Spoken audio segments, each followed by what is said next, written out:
नमस्कार विद्यार्थियों, आइए आपका स्वागत है काव्य जी के टिप्स में। इसी के साथ मैं शुरुआत करती हूँ राजस्थान के भौतिक प्रदेश का भाग 2, यानी भाग 2 अपन ने पहले भाग फर्स्ट पढ़ लिया था, अब भाग सेकंड पढ़ेंगे। तो देखिए भाग सेकंड में हमने छोड़ा था थार का मरुस्थल पढ़ेंगे। भाग सेकंड में क्या पढ़ेंगे अपन? थार का मरुस्थल।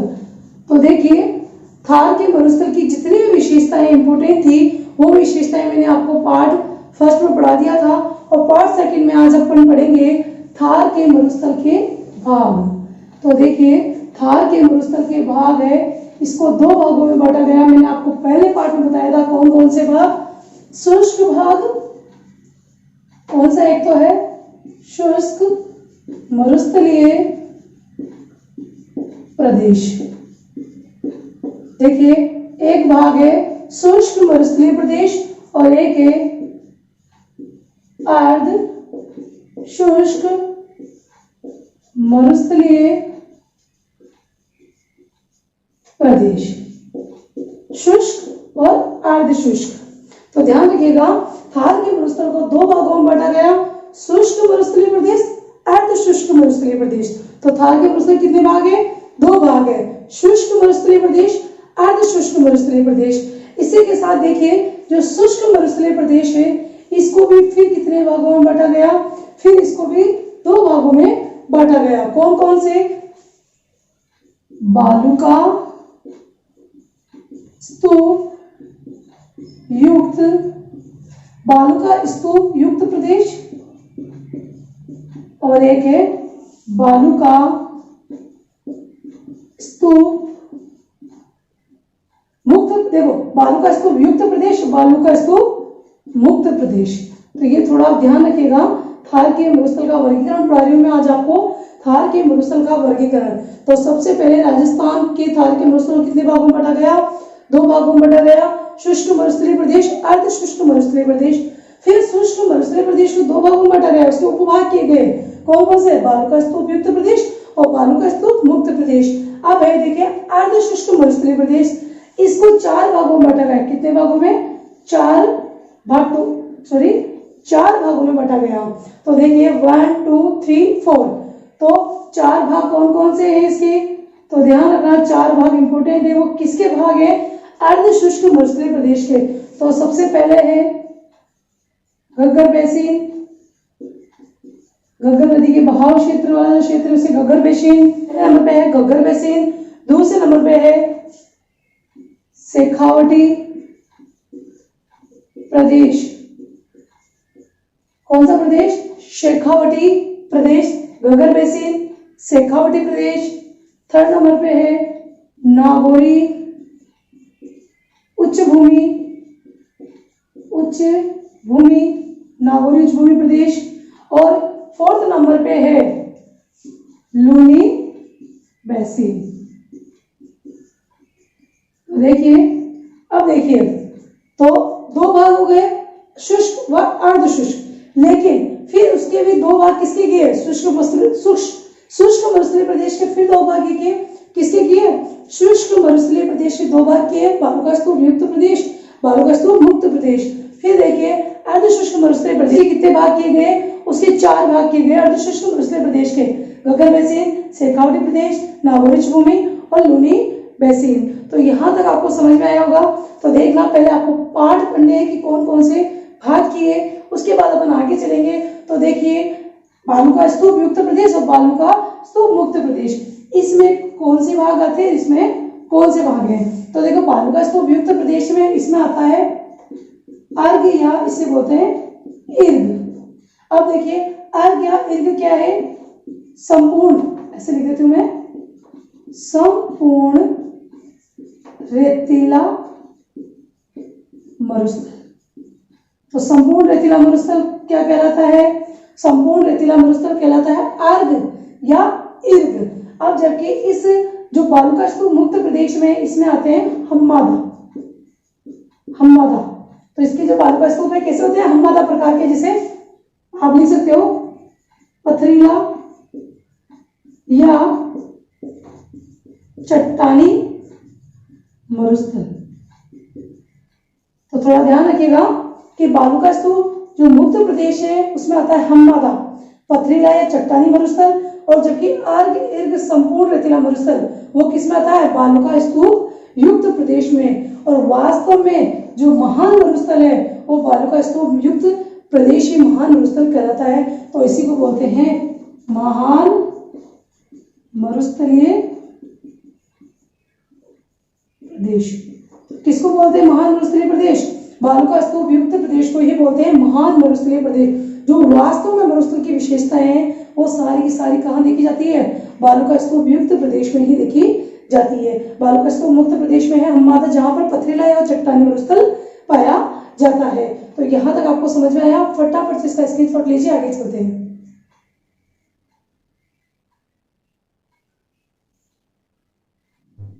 देखिए ये है थार के मरुस्थल कौन सा भाग, शुष्क प्रदेश। तो देखिए कौन सा भाग है, शुष्क प्रदेश। तो ये तो हो गया बालू का स्तूप युक्त प्रदेश, और ये हो गया बालू का स्तूप मुक्त। ठीक है, बालू का स्तूप युक्त और बालू का स्तूप मुक्त। अब देखिए बालू का स्तूप युक्त जो प्रदेश है, बालू का स्तूप युक्त प्रदेश है, उसके अंदर इसकी विशेषता क्या है? तो इस प्रदेश में वर्षा काल में बनने वाली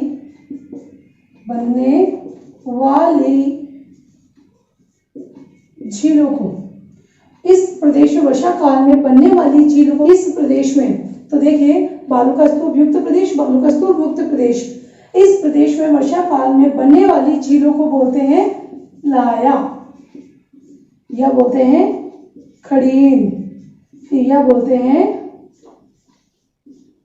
डाढ़। क्या बोलते हैं? डाढ़। तो इस प्रदेश में वर्षा काल में बनने वाली झीलों को प्लाया, खड़ीन या डाढ़ के नाम से जाना जाता है। जबकि बालू का स्तूप मुक्त प्रदेश में, तो ध्यान रखिएगा, इस प्रदेश में वर्षा काल में बनने वाली झीलों को, कौन से काल में? बालू का स्तूप मुक्त प्रदेश में वर्षा काल में बनने वाली झीलों को बोलते हैं रन या टाट। क्या बोलते हैं? रन या टाट बोलते हैं। तो देखिए यहां से क्वेश्चन आता है, नोट कर लीजिएगा। मरुस्थलीय क्षेत्र में आता है कि पालीवाल ब्राह्मणों द्वारा की जाने वाली खेती। बहुत बार क्वेश्चन पूछते हैं, पालीवाल ब्राह्मणों द्वारा की जाने वाली खेती किस नाम से जानी जाती है? वो जानी जाती है खड़ीन खेती के नाम से। तो मरुस्थल में जो लोग खेती करते हैं, पालीवाल ब्राह्मण कौन सी खेती करते हैं? पालीवाल ब्राह्मण करते हैं खड़ीन खेती। कौन सी खेती? खड़ीन खेती। और खड़ीन झील भी बोलते हैं यहाँ पर। ये खड़ीन खेती कौन सी फसल के लिए फेमस है? तो ध्यान रखना, यहाँ बोई जाती है रबी की फसल। कौन सी फसल? रबी की फसल बोई जाती है यहाँ पर। तो ठीक है, जैसे गेहूं, सरसों, चना आदि। तो ध्यान रखना कि रबी की फसल के लिए कौन सी खेती की जाती है मरुस्थल में? खड़ीन खेती। कौन करते हैं? पालीवाल ब्राह्मण करते हैं। तो ध्यान रखना, प्लाया जिला एक प्रकार से कह सकते हैं कि कैसे क्षेत्र है ये उपजाऊ क्षेत्र है। जबकि ये जो रन वाले, ये टाट जो जिले हैं, ये वाला जो क्षेत्र है, ये जो प्रदेश है, ये जो झील है, ये है अनुपजाऊ। अनुपजाऊ मतलब ये लवणीय है। देखो ये लवणीय है, दलदली क्षेत्र है। तो ध्यान रखना, जो रन और टाट जिले हैं वो उपजाऊ है, लवणीय है, व दलदली है। जबकि प्लाया, खड़ीन जिले कैसी है? उपजाऊ जिले हैं। यहाँ पर पालीवाल ब्राह्मणों द्वारा खेती की जाती है। तो यहाँ तक आपको समझ में आया होगा। बालू का स्तूप युक्त प्रदेश में वर्षा काल में बनने वाली झीलों को बोलते हैं प्लाया, खड़ीन या डाढ़। तो ठीक है। और परालीवाल ब्राह्मणों द्वारा की जाने वाली खेती कहलाती है खड़ीन खेती। और इसमें कौन सी फसल बोई जाती है? रबी की फसल बोई जाती है, गेहूं, सरसों, चना आदि। ठीक है। अब देखिए बालू का स्तूप मुक्त प्रदेश, इस प्रदेश में वर्षा काल में बनने वाली झीलों को बोलते हैं रन या टाट। ये कैसे होते हैं? अनुपजाऊ, लवणीय व झील होती है। तो यहां तक समझ में आया होगा। फटाफट से आप इसका स्क्रीनशॉट लो, आगे चलते हैं।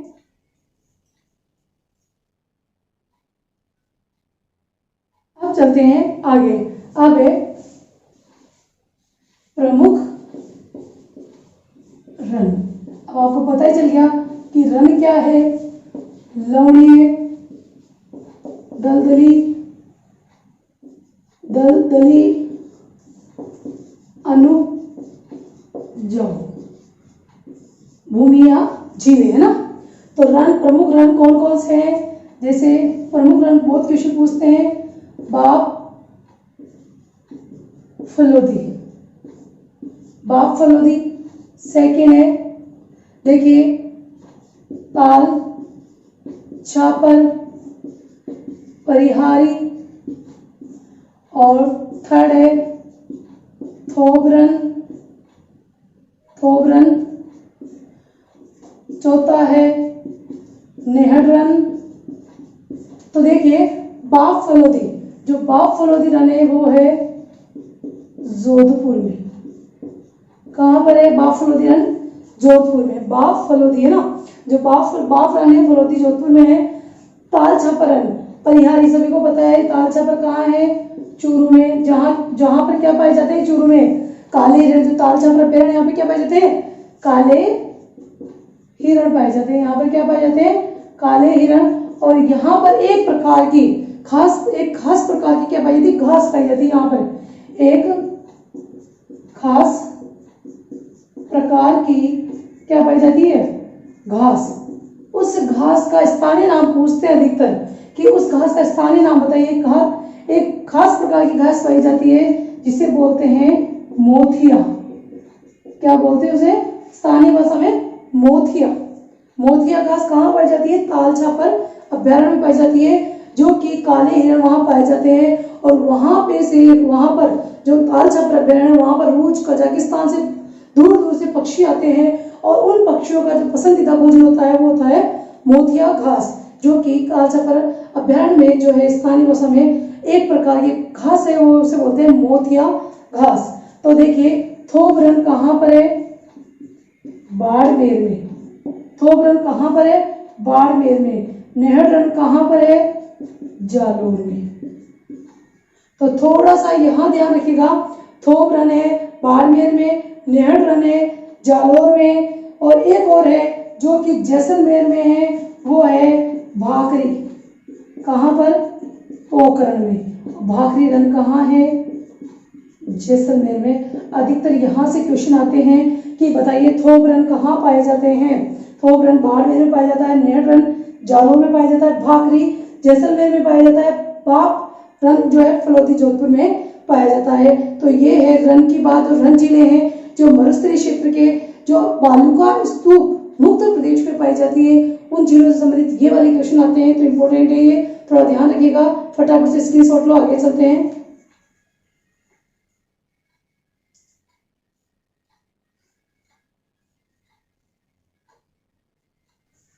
अब देखिए एक जल पट्टी है, भूगर्भिक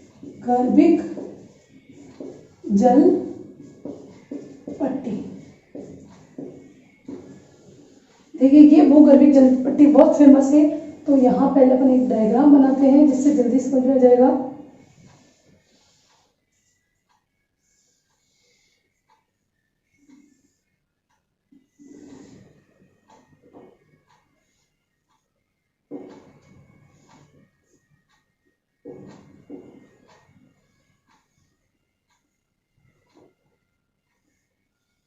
तो देखिए ये एक भूगर्भिक जल पट्टी है जो कहां से कहां तक है?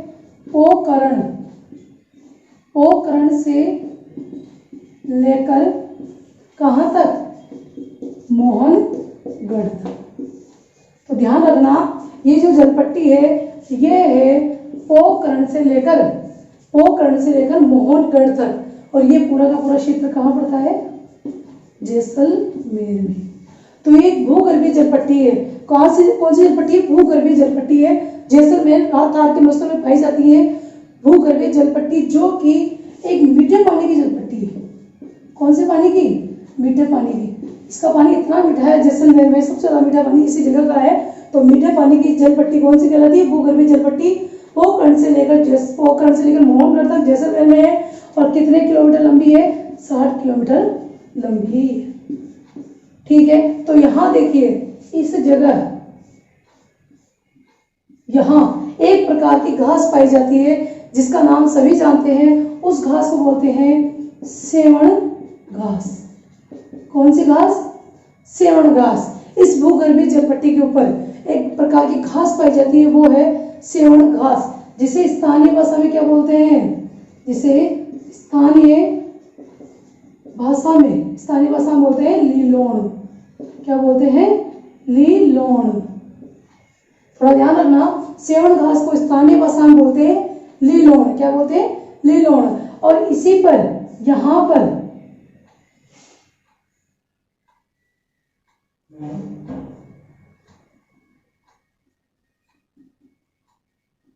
देखिए यहां पर एक नलकूप बना हुआ है। इसी पेटी के ऊपर नलकूप बना हुआ है जिसे बोलते हैं चंदन नलकूप। क्या बोलते हैं? चंदन नलकूप। जैसे चंदन नलकूप किस पेटी पर बना हुआ है? भूगर्भीय जलपेटी के ऊपर बना हुआ है, जिसे बोलते हैं थार का घड़ा। आपसे पूछे कि थार का घड़ा किसे कहा जाता है? थार का घड़ा कहा जाता है चंदन नलकूप को, जो कि भूगर्भीय जलपट्टी पर बना हुआ है। तो ये देखिए पोखरण से लेकर मोहनगढ़ तक 60 किलोमीटर लंबी एक भूगर्भीय जलपट्टी है। ठीक है, तो इस भूगर्भीय जलपट्टी के ऊपर क्या है? सेवण घास है, जिसे स्थानीय भाषा में बोलते हैं लीलोण। क्या बोलते हैं? लीलोण। और चंदन नलकूप भी इसी भूगर्भीय जलपट्टी के ऊपर है, जिसे बोलते हैं थार का घड़ा। कहां पर है थार का घड़ा?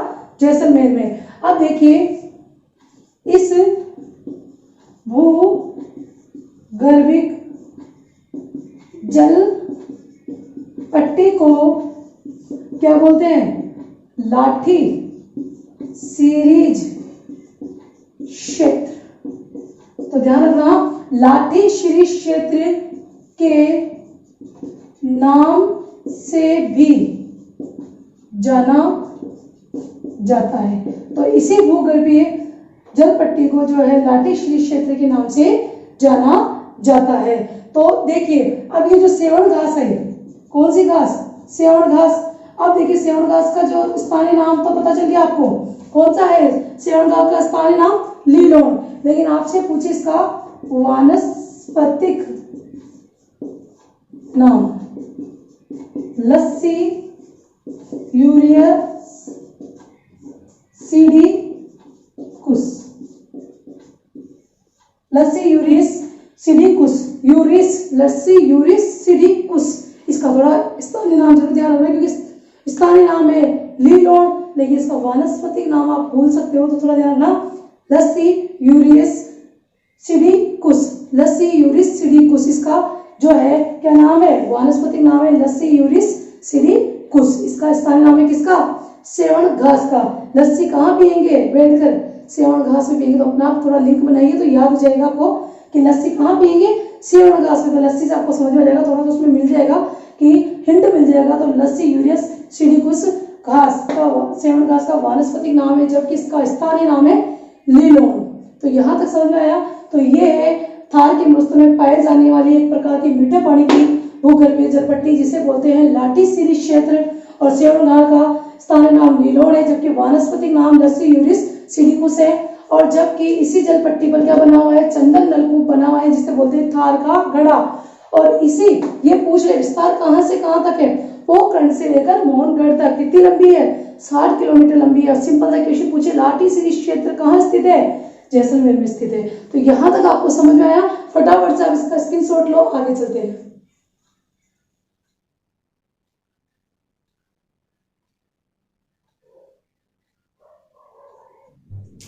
अब देखिए, अब पढ़ेंगे मरुस्थल के प्रकार। देखिए मरुस्थल कितने प्रकार के होते हैं,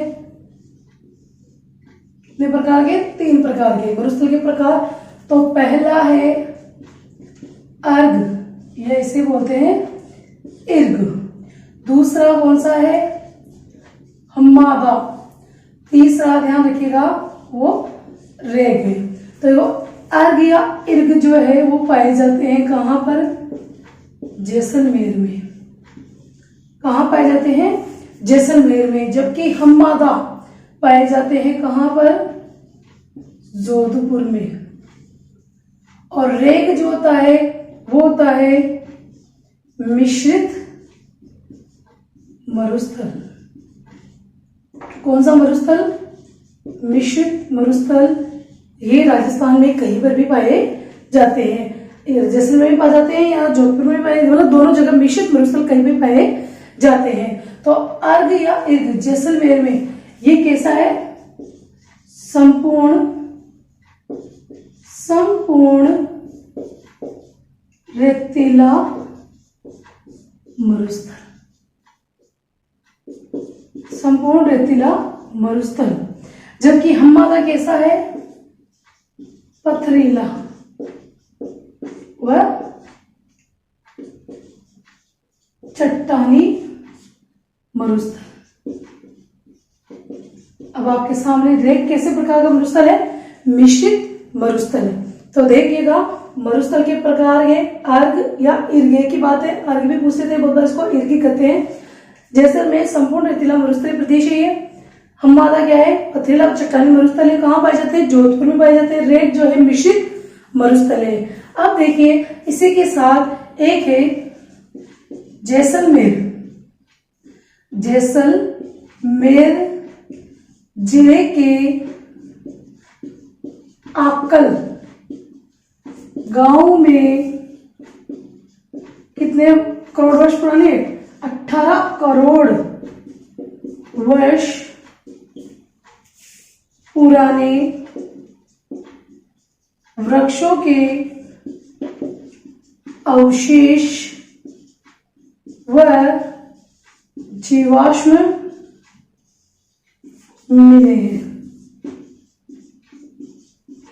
देखिए जैसलमेर जिले के आकल गांव में कितने करोड़ वर्ष पुराने, 18 करोड़ वर्ष पुराने वृक्षों के अवशेष व जीवाश्म मिले हैं, जिस कारण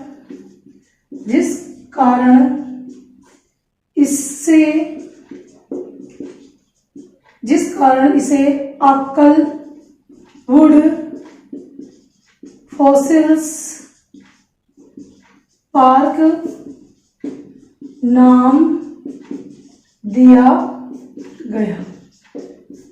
तो देखिए जैसे क्यों कहते हैं इसको आकल वुड फॉसिल पार्क, क्योंकि यहाँ पर 18 करोड़ वर्ष पुराने क्या मिले हैं, लकड़ी के यानी वृक्षों के अवशेष व जीवाश्म मिले हैं, जिस कारण इसको बोलते हैं आकल वुड फॉसिल पार्क। आकल गांव में स्थापित होने के कारण इसको बोलते हैं आकल वुड मतलब लकड़ी या वृक्ष, फॉसिल्स मतलब जीवाश्म होते हैं ना, जो पार्क मतलब आप जानते हो उद्यान। तो ऐसे ही आपसे पूछे कि इसको आकल वुड फॉसिल पार्क क्यों कहते हैं, आकल वुड फॉसिल पार्क कहाँ स्थापित है, आकल गांव जैसलमेर में स्थापित है। अब देखिए अपन पढ़ रहे हैं शुष्क मरुस्थलीय प्रदेश। इसमें कौन कौन से जिले शामिल है, तो सबसे पहले ध्यान रखिएगा पश्चिम में है जैसलमेर, उसके नीचे है बाड़मेर, फिर है बीकानेर और फिर है जोधपुर। तो मुख्य रूप से तो इसमें जो जिले शामिल है वो 4 जिले शामिल है, जैसलमेर, बाड़मेर, बीकानेर, जोधपुर। किसमें, शुष्क मरुस्थलीय प्रदेश में। शुष्क मरुस्थलीय प्रदेश में जैसलमेर, बाड़मेर, बीकानेर, जोधपुर मुख्य रूप से शामिल है। लेकिन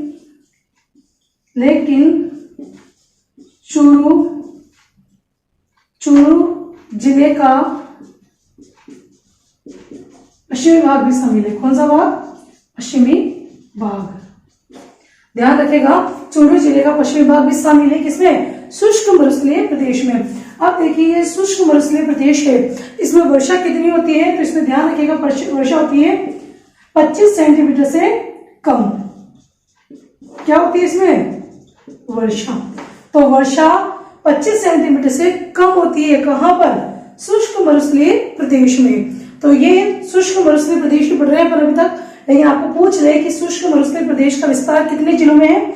मुख्य रूप से 4 जिलों में है, लेकिन चूरू जिले का पश्चिमी भाग भी इसमें शामिल है। और यहाँ पर 25 सेंटीमीटर से कम बारिश होती है।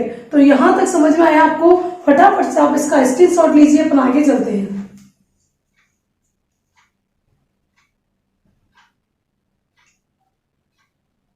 देखिए, जैसे एक आता है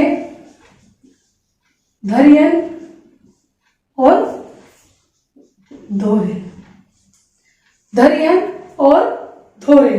तो देखिए धरियन और धोरे, तो धरियन जो है वो है स्थानांतरित या गतिशील बालू का स्तूप। तो आपसे पूछे धरियन क्या है? रेगिस्तान में पाए जाने वाले स्थानांतरित या गतिशील बालू का स्तूप है। जैसे मान लीजिए ये हवा चल रही है और ये बालू का स्तूप, जगह जगह ऐसे बालू का स्तूप बन जाते हैं हवा की स्थिति में, तब ये कहलाते हैं कौन से बालू का स्तूप? कौन से बालू का स्तूप है ये? स्थानांतरित बालू का स्तूप। कौन से? स्थानांतरित बालू का स्तूप, या इनको बोलते हैं गतिशील, एक स्थान से दूसरे स्थान में बन जाते हैं, तो ये गतिशील बालू का स्तूप। अब देखिए धोरे, धोरे जैसे पवन चल रही है, क्या चल रही है ये? पवन। ये भी क्या चल रही है? पवन। पवन चलती है और पवन के द्वारा जब स्थानांतरित या गतिशील बालू का स्तूप बन जाते हैं उनको बोलते हैं धरियन। और धोरे जब ऐसे ऐसे, मतलब कैसे? लहरदार।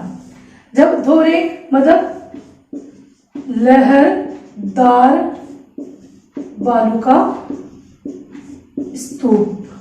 तो आपसे पूछे कि लहरदार बालू का स्तूप, लहरदार बालू का स्तूप मरुस्थल में किस नाम से जाने जाते हैं? धोरे के नाम से जाने जाते हैं। किस नाम से? धोरे के नाम से जाने जाते हैं। जबकि धरियन किस नाम से जाने जाते हैं? तो स्थानांतरित या गतिशील बालू का स्तूप के नाम से जाने जाते हैं। तो यहां तक आपको समझ में आया। अब देखिए एक क्वेश्चन आता है अपना थार के मॉड्यूल से, पियूना। क्या आता है? पियूना। तो यह ध्यान रखना, जैसलमेर में पाया जाने वाला जहरीला सांप, इसको काटने के बाद इंसान पानी भी नहीं मांगता, कहते हैं ना काला सांप जिसे काटता है, वैसे पियूना। जैसलमेर में पाया जाने वाला जहरीला सांप पियूना, और ये कैसे रंग का होता है? पीला रंग का होता है, इसको बोलते हैं पियूना। ठीक है, इसका रंग कैसा होता है? पीला रंग, इसलिए इसको बोलते हैं पियूना। एक प्रकार से क्या है ये? सांप की प्रजाति। तो थोड़ा ध्यान रखना, सांप की प्रजाति है जो जैसलमेर में पाई जाती है, कौन सी है? वो है पियूना। कौन सी है? पियूना। अब देखिए इसी के साथ आपसे पूछे बटाऊ का कुआं। बटाऊ का कुआं कहां पर है? बाड़मेर में। जिसे क्या बोलते हैं? रेगिस्तान का जहाज। आपसे पूछे रेगिस्तान का जहाज किसे कहा जाता है? बटाऊ का कुआं, बाड़मेर को रेगिस्तान का जहाज कहा जाता है। बटाऊ का कुआं। और आपसे पूछे कि थार का घड़ा किसे कहा जाता है? चंदन नलकूप को थार का घड़ा कहा जाता है। किसको कहा जाता है? चंदन नलकूप को थार का घड़ा कहा जाता है। जबकि रेगिस्तान का जहाज, बटाऊ का कुआं, बाड़मेर को कहा जाता है। इसी के साथ यहां लिख देती हूं मैं, मारवाड़ का मिनी माउंट आबू। अब देखिए मारवाड़ का मिनी माउंट आबू किसे कहा जाता है? पीपलूंद, पीपलूंद गांव, बाड़मेर को। तो ये ध्यान रखना, ऐसे क्वेश्चन आते हैं कि मारवाड़ का मिनी माउंट आबू किसे कहा जाता है? पीपलूंद गांव, बाड़मेर को। जबकि बटाऊ का कुआं किसे कहा जाता है? बाड़मेर। बटाऊ का कुआं किसे कहा जाता है? रेगिस्तान का जहाज किसे कहा जाता है? बटाऊ के कुआं को कहां पर है? ये बाड़मेर में। तो क्वेश्चन ऐसे घुमा फिरा कैसे पूछे कि बटाऊ का कुआं कहाँ है? बाड़मेर में। रेगिस्तान का जहाज किसे कहा जाता है? बटाऊ के कुएं कहा जाता है। इसका स्क्रीनशॉट लीजिए, आगे चलते हैं।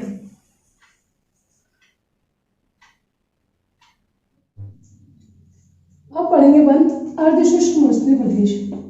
कौन सा प्रदेश? अर्ध शुष्क मरुस्थलीय प्रदेश। देखिए इस अर्ध शुष्क मरुस्थलीय प्रदेश में कहां से कहां तक बारिश होती है? यहाँ होती है 25 सेंटीमीटर से 50 सेंटीमीटर तक क्या होती है?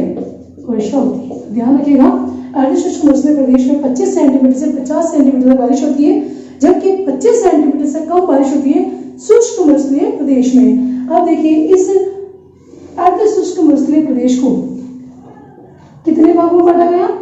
4 भागों में बांटा गया। तो सबसे पहले है लूनी बेसिन। कौन सी बेसिन? लूनी बेसिन। फिर है नागोरी बेसिन, फिर है Shekhawati basin. Luni basin, Nagori basin, Shekhawati basin, फिर है घग्गर बेसिन। तो देखिए, तो 4 भाग कौन कौन से हैं? Luni basin, Nagori basin, Shekhawati basin और है घग्गर बेसिन। अब देखिए इसी लूनी बेसिन को बोलते हैं गोडवाड बेसिन। क्या बोलते हैं इसको? गोडवाड बेसिन। और जालोर में कहां पर? जालोर में लूनी बेसिन में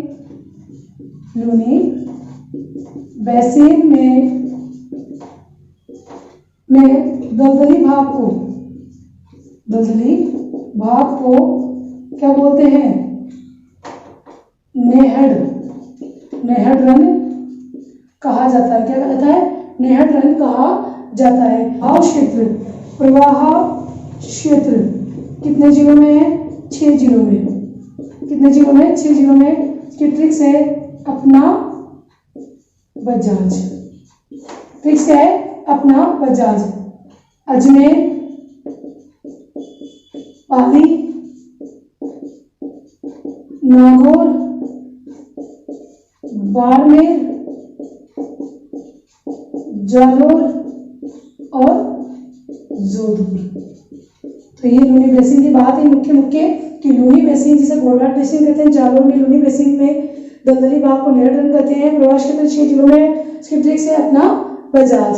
अब देखिए नागौरी बेसिन। इसे देखो, नागौरी बेसिन किनके के बीच में है? लूनी बेसिन और शेखावटी बेसिन। तो क्वेश्चन आ जाता है लूनी बेसिन व शेखावटी बेसिन के मध्य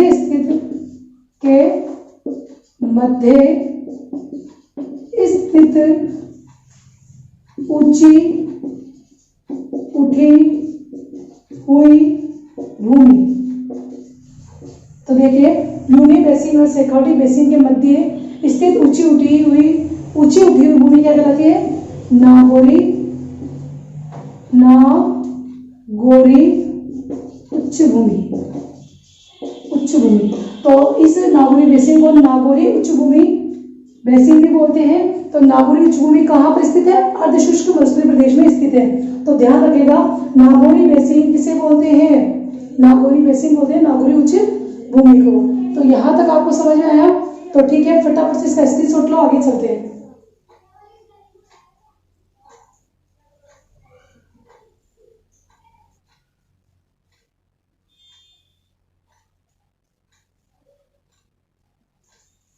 देखिए अब है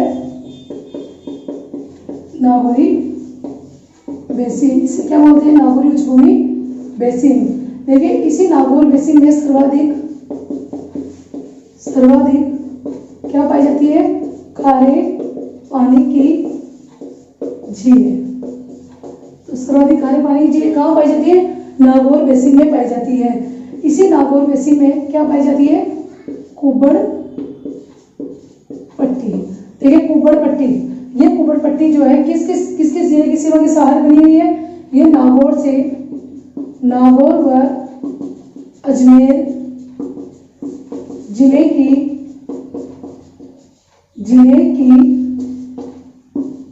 सीमा के सहारे स्थित है। तो थोड़ा ध्यान रखना, जहाँ नागौर और अजमेर जिले में कुबड़ पट्टी का विस्तार है। देखिए इस कुबड़ पट्टी में सर्वाधिक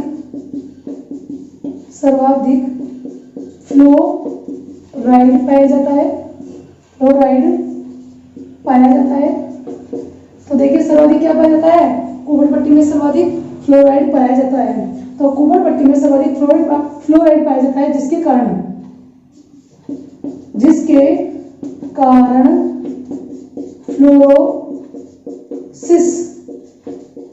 फ्लोरोसिस रोग हो जाता है। तो जिसके कारण कौन सा रोग होता है, कुबड़ पट्टी में फ्लोरोसिस रोग होता है। और इस फ्लोरोसिस रोग के कारण वहां के लोगों में क्या हो जाता है, वहां के लोगों में कुबड़ापन आ जाता है। कुबड़ पट्टी इसलिए बोलते हैं क्योंकि जो कुबड़ पट्टी है वहां पर सर्वाधिक फ्लोराइड पाया जाता है, और सर्वाधिक फ्लोराइड होने के कारण कौन सा रोग होता है, फ्लोरोसिस रोग होता है। और वहां के निवासियों में क्या हो जाता है, कुबड़ापन हो जाता है, इसलिए बोलते हैं कुबड़ पट्टी। तो यहाँ तक आपको समझ में आया। तो ये है नागौरी बेसिन। अब देखिए इधर मैं पढ़ा देती हूँ आपको एक फैक्ट, घग्गर बेसिन। देखिए घग्गर बेसिन में आपको घग्गर नदी, जो घग्गर बेसिन है, घग्गर बेसिन में कौन कौन से जिले शामिल है, हनुमानगढ़ और श्री गंगानगर। ये दो जिले इसमें शामिल है घग्गर बेसिन में। और दो जिलों में घग्गर नदी के बहाव क्षेत्र को घग्गर बेसिन के नाम से जाना जाता है। अब देखिए घग्गर बेसिन, इसमें पाई जाती है काठ या बग्गी। तो देखिए काठ और बग्गी क्या है, इसमें पाई जाने वाली उपजाऊ व चिकनी मिट्टी। तो ध्यान रखना, घग्गर बेसिन में पाई जाने वाली उपजाऊ और चिकनी मिट्टी को किस नाम से जाना जाता है, काठ या बग्गी के नाम से जाना जाता है। और घग्गर बेसिन का विस्तार कहाँ है, हनुमानगढ़ व गंगानगर जिलों में है। तो आपको यहाँ तक समझ में आया होगा। समझ में आया तो आप फटाफट से इसका स्क्रीनशॉट लीजिए।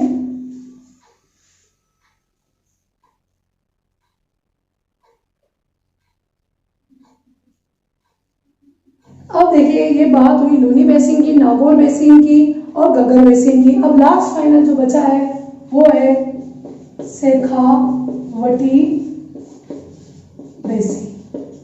देखो इस शेखावटी बेसिन को बोलते हैं शिखर का हृदय।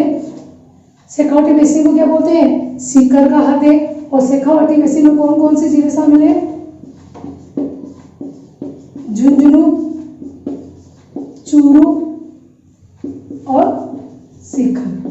ठीक है। अब देखिए यहां से क्या क्वेश्चन आते हैं।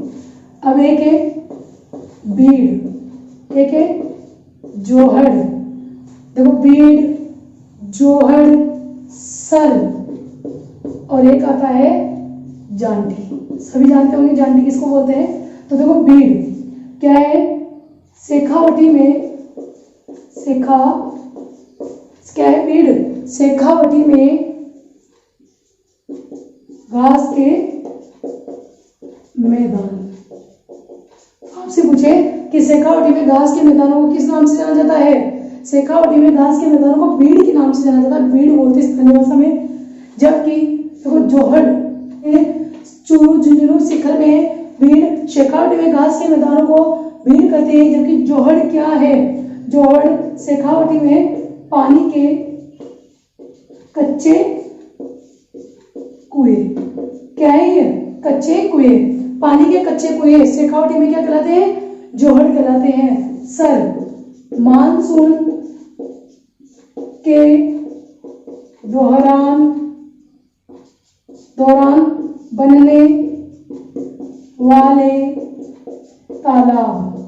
तो आपसे पूछे शेखावटी में मानसून के दौरान बनने वाले तालाब किस नाम से जाने जाते हैं, सर के नाम से जाने जाते हैं, जांटी। तो देखिएगा शेखावटी में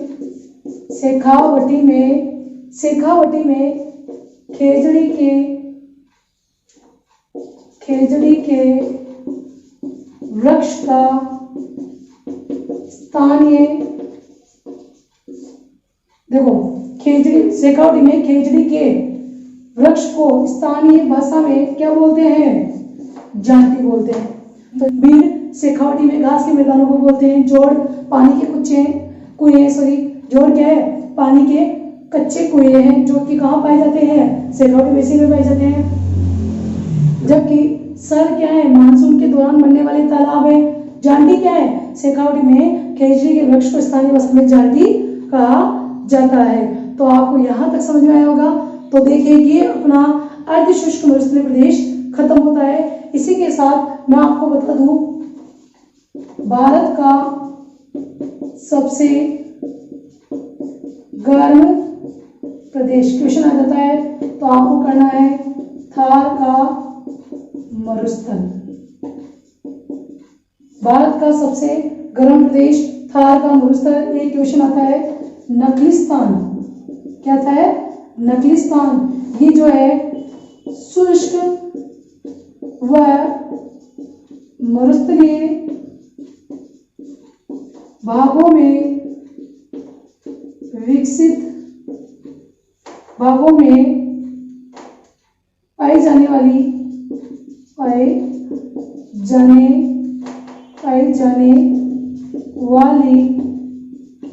जल बेसिनों के पास, किसके पास? जल बेसिनों के पास